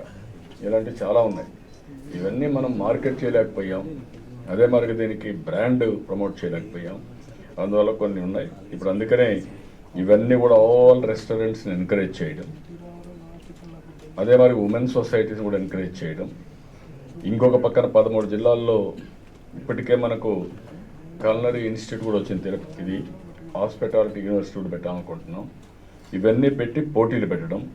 ఇంకొక పక్క ఫుడ్ ఫెస్టివల్స్ని స్టార్ హోటల్స్లో మిగిలిన ఎక్కడికక్కడ పెట్టి ప్రమోట్ చేయాలని. ఇంకొక పక్క ఇవన్నీ కూడా మన ఆంధ్ర క్విజైన్స్ అన్ని B2B, B2C ఈ కాన్సెప్ట్లో all over the world promote చేయాలని. ఇంకొక పక్కన మీరు చూసి geographical indicators GI tag for hour dishes తేవాలని బందర్ లడ్డుకు వచ్చింది. అదే మరి మిగిలినట్టు కూడా తీసుకోవాలని చెప్పి ఆలోచిస్తున్నారు. ఇవన్నీ కూడా డెవలప్మెంట్ ఆఫ్ సిగ్నేచర్ స్వీట్స్ కింద ఫుడ్ ఐటమ్స్ అన్నీ కూడా పెట్టి అవి కూడా ప్రమోట్ చేయాలని. ఇలాంటివన్నీ కూడా ఒక పక్కన ఈవెంట్స్, ఇంకొక పక్కన ఫుడ్, ఇంకొక పక్కన స్టే కోసం మంచి హోటల్స్, ఇవన్నీ ప్రమోట్ చేస్తున్నాం. ఇంకా హోటల్స్ అయితే చాలా తక్కువ ఉన్నాయి. విజయవాడలో అయితే హోటల్ ఇప్పటికైతే తాజా ఒకటే, అది ప్లస్ మురళి ఫార్చ్యూన్, ఈ 2-3 ఉన్నాయి. నిన్న కూడా అడిగాను నో హోటల్ ఎప్పుడు వస్తుంది నేను అడిగాను అతన్ని. విశాఖపట్నంలో కనబడిస్తే 240 రూమ్స్ విత్ అపార్ట్మెంట్స్ కొన్ని ఈ సెట్ మార్చి లోపల పూర్తి చేస్తానని అంత మునిపే చేయమని కూడా చెప్పాను. అది కూడా వస్తే అలాంటివి ఇక్కడ కూడా రాజధానిలో కొన్ని హోటల్స్కి ఇస్తున్నాం. తక్కువ ల్యాండ్లో హోటల్స్ అన్నీ కూడా వస్తాయి. ఎందుకంటే ఒక 5-6 ఏకర్స్ ఇస్తే బ్యూటిఫుల్ హోటల్ వస్తుంది. అలాంటి హోటల్స్ వస్తే వచ్చినవాడు 2 రోజులు 3 రోజులు ఉంటాడు. అక్కడి నుంచి ఈవెంట్స్ క్రియేట్ చేయడానికి మళ్ళీ ఏమేం చేయాలో అవన్నీ వర్కౌట్ చేస్తాం. ఇది బిగినింగ్. I'm very happy. దీన్ని ఇంకా చాలా తీసుకుపోవాల్సిన అవసరం ఉంది. మీరు కూడా మంచి మంచి ప్లేసెస్ ఏదైనా ఉంటే మీరు కూడా చెప్పండి, మీకు ఐడియాస్ ఉంటే ఇవ్వండి. సో దట్ ఒక రోజున మీరు కూడా 1 రోజు 2 రోజులు మీరు కూడా ఫ్యామిలీతో స్పెండ్ చేయొచ్చు. అట్లా కాకుండా ఎంతో పైన మీరు నెగిటివ్ స్టోరీసే రాయాలనుకుంటే కుదరదు. పాజిటివ్ స్టోరీస్ రాయడానికి నేర్చుకుందాం అందరం కలిసి. అవి కూడా డెవలప్ చేస్తున్నాం. అంటే నువ్వు పార్కు కోసం ఇందులో అవ్వక్కర్లే, ఎక్కడ చూసిన పార్కులు తయారు కావాలి, సిటీనే పార్కుగా తయారు కావాలి. ఆ వాటర్ కెనాల్స్ అన్ని, Vijayawada is a city of canals, beautiful canals, రెండు పక్క డెవలప్ చేయాలి. అదే మరి పార్కులు కొన్ని రావాలి. అది కూడా నేను ఒకటి చెప్పాను, విజయవాడ దగ్గర ఎక్కడైతే Prakasam barrage, Kanakadurgamma temple, bus stand, railway station, Rajiv Gandhi park, ఇవన్నీ కలిపి one of the best parks కానీ, ఈటబుల్ ఏరియాస్ కానీ, అదే మరి మంచి కన్వెన్షన్ సెంటర్ కానీ, హోటల్స్ కానీ ఇవన్నీ వస్తే ఒక పక్క రివర్, ఒక పక్క టెంపుల్, ఒక పక్క బస్ స్టాండ్, ఒక పక్క railway station, one of the best eco system develop అవుతుంది. We're working on that. ఇప్పుడు విజయవాడలో నైట్ ఫుడ్ కోర్ట్స్ అవకాశం ఇచ్చారు కదా, గుంటూరులో కూడా కొన్ని కమిషనరేట్లు, కొన్ని ఆఫీసులు, చాలా మంది ఆఫీసర్లు ఉన్నారు. పడిన తర్వాత ఇది నెత్తి కూడా దొరుకుతుంది. అవి కూడా కాన్సన్ట్రేట్ చేస్తామా. విజయవాడ, గుంటూరు 2 కాన్సన్ట్రేట్ చేస్తాం, అమరావతి 3 కాన్సన్ట్రేట్ చేస్తాం. అమరావతి క్యాపిటల్ రీజియన్ పైన శ్రద్ధ పెడతాం. Will work it out. ఇప్పటి నుంచి మీరు దానిపైన కూడా ఎక్కువ కాన్సన్ట్రేట్ చేయాలి. మాకు అందుకే మేనాని మినిస్టర్ గారు ఇద్దరికి చెప్పాను, వీళ్ళిద్దరు బాగా పనిచేయాలి. ఎందుకంటే మునుపంతా కూడా టూరిజం అంటే నెగ్లెక్ట్ సెక్టర్. ఇప్పుడు దీనికి బోల్డ్ అంత ఫ్యూచర్ ఉంది, అబండెంట్ ఆపర్చునిటీస్ ఉన్నాయి.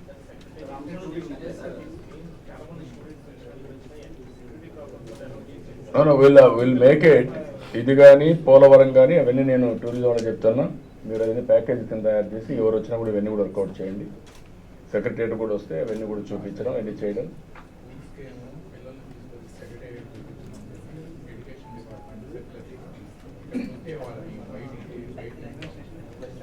ఇప్పుడు నేనేమంటానంటే రామారావు, వీళ్ళందరూ మనందరూ బ్రదర్సే కదా. ఒకవేళ వస్తే ఫ్రీగా పంపించారు, నువ్వే రాస్తావు. మళ్ళీ సెక్యూరిటీ లోపల నువ్వు రాస్తారు అన్నీ. నాకు అర్థమైంది, కంపల్సరీ చేయాలి. ఒక పక్క ఆనందం 11.72% గ్రోత్ వచ్చింది. రేపు సెక్రటరీస్ మీటింగ్ పెట్టుకున్నాం, హెడ్ ఆఫ్ డిపార్ట్మెంట్ పెట్టుకున్నాం, కొంచెం హ్యాపీ అయినా.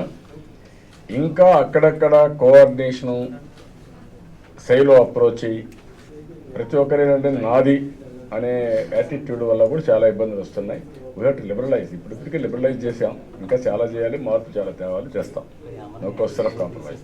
అప్పుడప్పుడు మీతో కూడా మాట్లాడితే మీ మైండ్ కూడా మారితే, అందరి మైండ్లు మారుతా వస్తే, మా వాళ్ళతో మీతో అందరితో కూర్చుంటే ఇంకా చాలా రిఫార్మ్స్ తీసుకొస్తాం. ఇప్పుడు ఉదాహరణకు మీరు ఒకసారి చూస్తే ఈరోజు స్పోర్ట్స్ ఉంది. స్పోర్ట్స్లో ఐ వెరీ హ్యాపీ.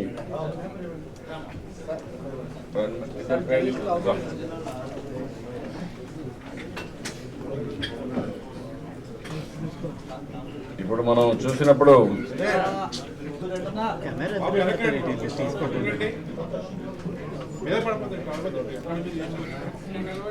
ఇప్పుడు మీరు కామన్వెల్త్ వెయిట్ లిఫ్టింగ్ ఛాంపియన్షిప్లో మీరు చూస్తే ముగ్గురు మన దగ్గర, కుమారి సంతోషి విజయనగరం, సీనియర్ ఉమెన్. నమస్కారం. ఎక్కడమ్మా నువ్వు? అదే ఆ రోజు వచ్చింది మీ దగ్గరికైనా? విజయనగరం ఒక ఇన్స్టిట్యూట్కి వచ్చాను. మీ ఆ ఊరేనా? ఊరికి పోయాను. ఒక మారుమూల ప్రాంతం, అక్కడ జిమ్ పెట్టారు. ఆ ఊర్లో వీళ్ళంతా ప్రాక్టీస్ చేస్తారు. ఆ ఊర్లో అందరూ వీళ్ళు వెయిట్ లిఫ్టింగ్ చాలా మంది. ఎంతమంది ఉన్నారు మొత్తం వాళ్ళు? 30 మంది ఉంటారు. ఆ ఊర్లో ప్రాక్టీస్ చేస్తున్నారు. ఆ ఎకో సిస్టమ్ చూడండి, ఆవిడ కామన్వెల్త్కి వెళ్ళిపోయింది. మారుమూల ప్రాంతం అంటే శక్తి ఉంది, కానీ వాళ్ళకి ఆ ఇన్ఫ్రాస్ట్రక్చరే ప్రాబ్లం అన్నమాట. అదే మరి రెండోది మీరు చూశారు, Ragala Varun Guntur, RV Rahul Guntur, Stuartpuram Bapatla.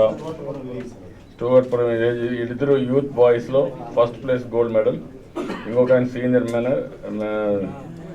Men junior మెన్లో రాహుల్ ఇద్దరు 2 గోల్డ్ వచ్చాయి. 351 kgs అతను తీసుకున్నాడు, ఇతను 289, అమ్మాయి 184. ఇద్దరు ST Erukala. This is where I'm saying one of the best way they are able to do it. ఇప్పుడు వీళ్ళందరినీ చూసిన తర్వాత మీకు ఇప్పటికి కూడా మీరు గుర్తుపెట్టుకోవాల్సింది చాలా. ఇప్పటికే మీరు చూశారు, పివి సింధు వచ్చింది, ఆ అమ్మాయి గోల్డ్ సిల్వర్ మెడల్ వచ్చి ఒలింపిక్స్లో one of the best player కింద తయారైంది. శ్రీకాంత్ వచ్చాడు బ్యాడ్మింటన్లో, ఆయన కూడా ఇప్పుడు గోల్డ్ వచ్చే పరిస్థితి వచ్చింది ఇండోనేషియా ఓపెన్లో. That is another. ఇంకొక పక్కన సాయి ప్రణీత్ వచ్చి బ్యాడ్మింటన్లో, అమ్మాయి థాయిలాండ్ ఓపెన్లో కూడా ఇది చేసే పరిస్థితి వచ్చారు. అదే మాదిరిగా సకీత్ మైనేని టెన్నిస్లో ఒక గోల్డ్ టీఏసీ కప్ గోల్డ్, ఇంకోటి ఇక్కడ సిల్వర్, ఈ రెండు అమ్మాయికి వచ్చే పరిస్థితి వచ్చింది. జ్యోతి కాసరి అథ్లెటిక్స్లో Asian youth championship, Bangkok world youth championship Kenya 4th place వచ్చింది. జ్యోతి సురేఖ అర్జున్ అవార్డు, ఆ అమ్మాయికి 4th position team, 4th position మిక్స్లో వచ్చింది. సంతోషి ఇప్పుడు వీళ్ళు ముగ్గురు వచ్చారు. సాయిరాజ్ రోయింగ్లో వచ్చారు. అదే మరిగా చంద్రక పవర్ లిఫ్టింగ్లో గోల్డ్ వచ్చింది. హారిక చెస్లో బ్రాంజ్ మెడల్ వచ్చే పరిస్థితి వచ్చింది. దగ్గర 20 మంది. ఇంకొక పక్కన అర్జున్ అవార్డు గ్రహీతలైతే ఒక 6-7 మంది వచ్చే పరిస్థితి వచ్చారు. నేను ఆర్చరీస్లో కూడా బ్యూటిఫుల్గా చేసే పరిస్థితి వచ్చారు. అంటే ఒక ఎకో సిస్టమ్, ఎన్ని ఎకో సిస్టమ్స్కి లీడ్ చేసిందో this is the best example. ఇప్పుడంతా ఒక 2-3 ఇయర్స్లో వీళ్ళకి ఎక్కడ లేనటువంటి ప్రతిభ they are able to exhibit now. ఒక కాన్ఫిడెన్స్ లెవెల్ బిల్డప్ అయింది. ఎప్పుడు 10 సంవత్సరాలు వీళ్ళు ఏమీ చేయలేదు, వీళ్ళందరూ కూడా నీరు గారిపోయారు. ఇంకా మేము ఆడే లాభం లేదు, ఎవరు మాకు గుర్తుపెట్టుకునే వాళ్ళు లేరని. ఇప్పుడు ఎప్పుడైతే మనం గుర్తుపెట్టుకొని వీళ్ళని ఎంకరేజ్ చేయడం మొదలుపెట్టామో ఎక్కడికక్కడ వస్తున్నారు. ఇంకొన్ని రోజులు పోతే మొత్తం వీళ్ళే ఉంటారు ప్రపంచం అంతా. స్పోర్ట్స్లో కూడా ఏమి డోకాలేదు, మన ప్రపంచం మొత్తం వచ్చే పరిస్థితి వస్తుంది. I'm very happy. ఈరోజు మొత్తానికి మీరు చూస్తే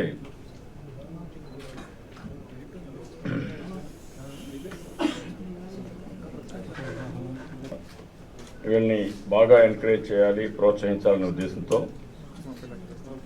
కుమారి సంతోష్కి మామూలుగా అయితే 2,50,000 వస్తే 10 లక్షల రూపాయలు ఇస్తున్నాం. అదే మరిగా రాగాల వరుణ్ గుంటూరు, అతనికి ఒక 10 లక్షల రూపాయలు ఇస్తున్నాం. రాహుల్ గుంటూరు, అతనికి ఒక 5 లక్షల రూపాయలు ఇస్తున్నాం. వాళ్ళిద్దరికైతే 3,75,000, 7,50,000 వస్తుంది. సరి 10 లక్షలు 5 లక్షలు ఇస్తున్నాం. ఇవాళ ట్రైనింగ్కి అయ్యే డబ్బులంతా కూడా మళ్ళీ కోచెస్ కానీ ట్రైనింగ్స్ కానీ నెక్స్ట్ ఫ్యూచర్కి ఏమేమి చేయాలో అవన్నీ వర్కౌట్ చేయమంటాం. పూర్తిగా వీళ్ళని ఎంకరేజ్ చేస్తాం. ఎందుకంటే they are pride of our state. వీళ్ళు ఎవరైతే ఉన్నారో వీళ్ళంతా కూడా కాలేజీలు తిరిగి వీళ్ళు ప్రాక్టీస్ చేసి వాళ్ళలో కూడా స్పిరిట్ తీసుకురావాలి. మ్యాక్సిమం వీళ్ళందరూ ఆర్డినరీ మామూలు పిల్లలు. ఇప్పుడు రాహుల్ని ఒలింపిక్స్కి ప్రాస్పెక్ట్స్ ఏ కోచ్ కావాలంటే కోచ్ని పెడతాం, ఏ సెంటర్లో కావాలంటే సెంటర్లో పెడతాం. అతనికి ఫైనాన్షియల్ ప్రాబ్లం లేకుండా చేసే బాధ్యత గవర్నమెంట్ తీసుకుంటుంది. అన్ని విధాలుగా వీళ్ళని తీసుకుంటాం. ఏమేమి కావాలో అవన్నీ నేను చేపిస్తాను. అతనికి ఫైనాన్షియల్గా కూడా రాబోయే రోజుల్లో ఛాంపియన్ కింద వాళ్ళ ప్రతిభను బట్టి ప్రోత్సహిస్తాను రాబోయే రోజుల్లో. Very good thing. ఇంకా ఎక్కడ 2 acres వాళ్ళ ఫాదర్కి కొని ఇస్తాం. అక్కడ 2.5 acres కొని వీళ్ళకి పెట్టి అక్కడ ఏరియా కూడా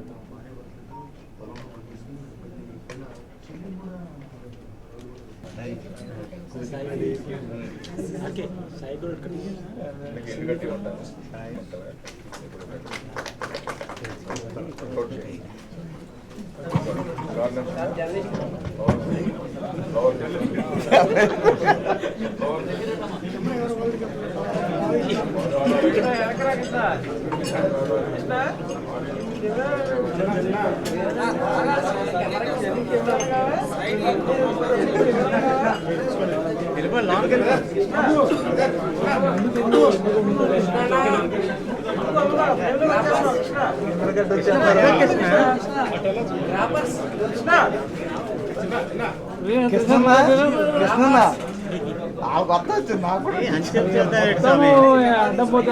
తీయడం కూడా బాగాలేదు. నువ్వు కావాలని వెళ్తున్నాను. నువ్వు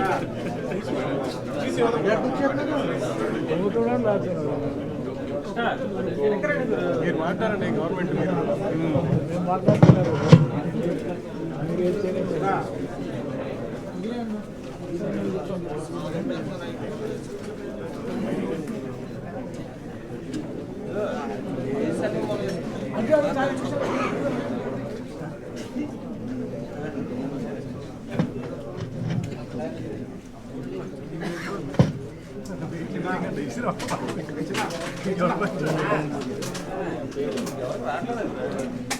చేస్తున్నాడు ఇంకేం చెయ్యాలి కృష్ణ నువ్వు ఒక్కడే వంగుంటున్నావు కృష్ణ ఎవరు వంగుంటలే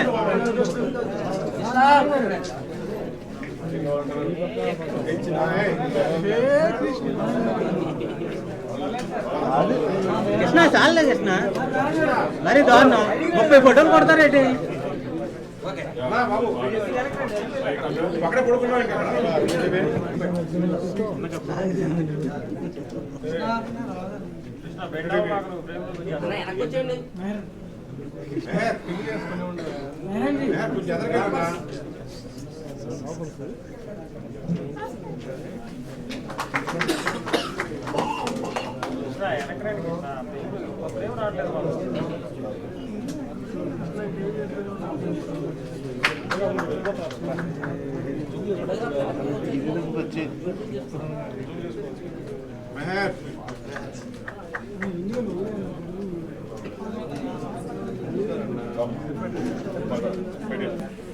చాలా సంతోషంగా ఉంది.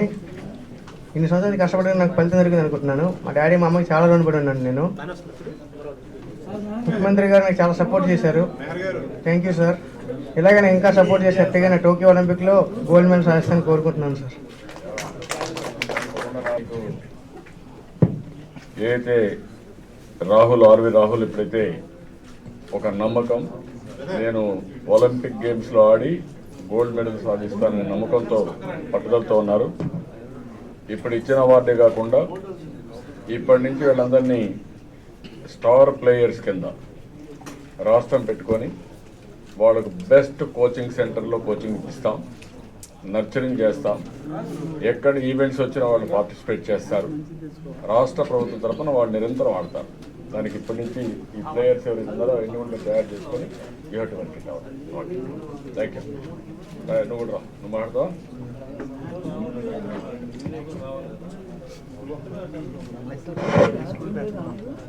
Good evening everybody.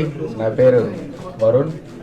నేను చాలా రుణపడి ఉంటాను ఈ మినిస్టర్ గారికి, సీఎం గారికి. నేను ఇలా గోల్డ్ కోస్ట్లో జరిగిన కామన్వెల్త్ ఛాంపియన్షిప్లో గోల్డ్ మెడల్ సాధించాను. అలాగే మా సీఎం గారు సపోర్ట్ చేస్తే ఇంకా మెడల్ సాధిస్తానని కోరుకుంటున్నాను. ఇద్దరు ఒకే ఫ్యామిలీ నుంచి రావడం, వాళ్ళ తండ్రి కష్టపడి చదివించడం, ప్రాక్టీస్ కూడా చేయించడం, వీళ్ళ కోచ్గా పనిచేసినటువంటి నీ పేరేంటే మాణిక్యాలరావు కూడా చాలా బాగా కోచింగ్ ఇవ్వడం, ఆయనకు కూడా ఇప్పుడు ఒక 5 లక్షల రూపాయలు ఆయనకు కూడా అవార్డు ఇస్తున్నాం. వీళ్ళందరినీ కూడా గవర్నమెంట్ ఏంటంటే అన్ని విధాలా ప్రోత్సహించాలనుకున్నాం. మాణిక్యాలరావు కూడా ఇక్కడికే వచ్చేస్తా అన్నాడు కోచ్ కింద, ఆయన కూడా ఇక్కడే తీసుకుంటున్నాం. తీసుకొని వాళ్ళందరినీ ప్రోత్సహించి రాబోయే రోజులు ఇంకా పెద్ద ఎత్తున ఏ గేమ్స్లో అయితే మనకు పట్టుందో ఆ గేమ్సే కాకుండా అన్ని గేమ్స్లో ఇది చేస్తాం. ఇక్కడ మాత్రం ఎక్కువ శ్రద్ధ పెడతాం. నూరమ్మ నువ్వు వర్కౌట్ చేయమా, నేను ఎన్ని చెప్తాను డెఫినెట్గా ఇమీడియట్గా స్టార్ట్ చేస్తాం. నీకేం కావాలంటే స్టార్ట్ చేస్తాం. రామ్ ఒక్క నిమిషం మాట్లాడు. చెప్పు మీ ఊరి నుంచి చెప్పు, ఎక్కడి నుంచి వచ్చావు? వీడి ఊరికి నేను వెళ్ళానంటే ఒకసారి మారుమూల ప్రాంతం, మామూలుగా ఊళ్ళందరూ వెయిట్ లిఫ్టింగ్ చేస్తారు. ఆ ఊర్లోనే ఒక సెంటర్ కూడా పెట్టాను నేను. ఆ ఎక్విప్మెంట్ కూడా చేసి ఊర్లో ఒక 20-30 మంది ప్రాక్టీస్ చేస్తారు. అది ఒక స్పిరిట్ కింద చేస్తారు. అందుకే అమ్మాయిని చూస్తాను గుర్తుపెట్టుకున్న పలానా ఊరు కదా అని అడిగాను.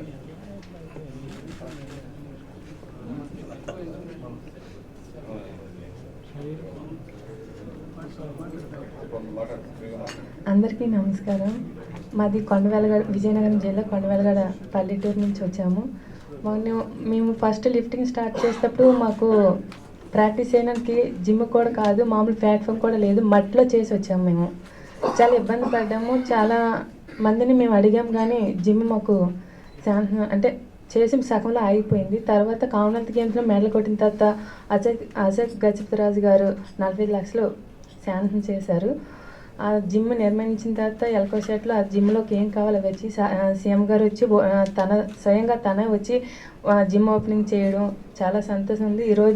ఆ రోజు మేము సార్ని అడిగాము, ఎన్ఎస్ చేసే కోచ్ మాకు కావాలని కోరుకున్నాం. సార్ వెంటనే మా మాటని ఆలకించి వెంటనే మాకు కోచ్ని ఇప్పించారు. నెక్స్ట్ మాకు స్థలం కూడా ఇంటి స్థలాలు మాకు ఇచ్చి ఉన్నారు. Thank you sir. సార్ మళ్ళీ మాకు అసోసియేషన్ మంచిగా సపోర్ట్ చేస్తుంది. మీరు మాకు ఎంతగానో అంటే మేము అనుకున్నాము మా గేమ్ని ఎవరు గుర్తించలేదు అనుకున్నాము, కానీ ఈ తెలుగుదేశం పార్టీ మమ్మల్ని గుర్తించి ఇంకా మీరు మమ్మల్ని ఆదుకుంటే ఇంకెన్నో మెడలు మన ఆంధ్రాకి మన ఇండియాకి మెడల్ తెచ్చి ఉన్నత ప్రదర్శనలో మన పేరు ఇచ్చేస్తున్నాను. ఇప్పుడు వీళ్ళు ముగ్గురికి కూడా మీరు ఎలాంటి కోచింగ్ సెంటర్స్ పెట్టాలని పెట్టి బెస్ట్ కోచెస్ పెట్టి నెక్స్ట్ లెవెల్కి ఎట్లా చేసేపోవాలి తీసుకెళ్ళాలి. ఎక్కడైతే ఒక లెవెల్కి వచ్చిన ప్లేయర్స్ని అల్టిమేట్గా లాజికల్గా ఇంకా నెక్స్ట్ లెవెల్కి ఎట్లా తీసేపోవాలి రెగ్యులర్గా పార్టిసిపేట్ చేయించడం, ఒక ప్లేయర్స్ అందరినీ ఆన్ రోల్ పెట్టుకొని వాళ్ళందరినీ ఏ విధంగా నర్చర్ చేయించడం, best coach in the world వాళ్ళు కూడా కన్సల్టెన్స్ తీసుకోవడం. అవసరమైతే వీళ్ళు అక్కడ పంపించడం నష్టం లేదు, ఇక్కడ కానీ అక్కడ కానీ వర్కౌట్ చేస్తాం. Money is not the constraint. మనకు వచ్చే ఇన్ఫ్రాస్ట్రక్చర్